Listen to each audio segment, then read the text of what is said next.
All right, I'm about to show you a drill for getting into the hamstrings, and this is more of a dynamic stretch than just holding one position, going back and forth. So you can feel the lengthening on the back of the leg, and just kind of feel this out, move a few times before you take it into some depth.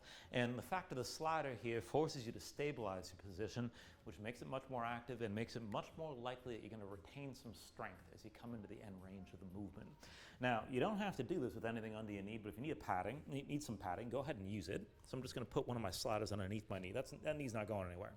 But my other foot is. So I'm going to keep the heel down on the slider. I'm just going to start this out folded.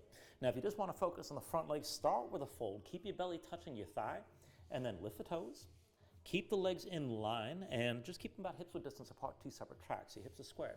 Slide your foot forward. You may find just going back and forth from here is enough if your hamstrings are really tight.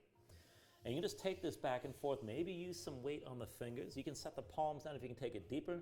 You can elevate the hands on blocks if you need to back off a little bit and stay more upright.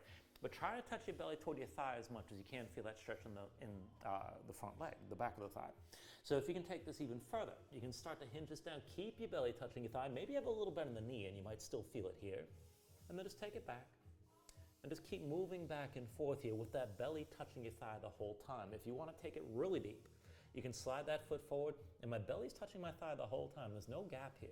And you want to keep that as much as you can. Keeps the pelvis tilted forward and emphasizes the stretch on the back of the leg. And then if you're able to take it really deep, maybe you bring it all the way down. And this is about as deep as I'm going to go with my hips squared. Pull back in and keep that front foot active. And then you can bring yourself back up. So moving in and out of that and taking this slow is a really good way to activate that muscle and deepen the stretch. So just have that in mind.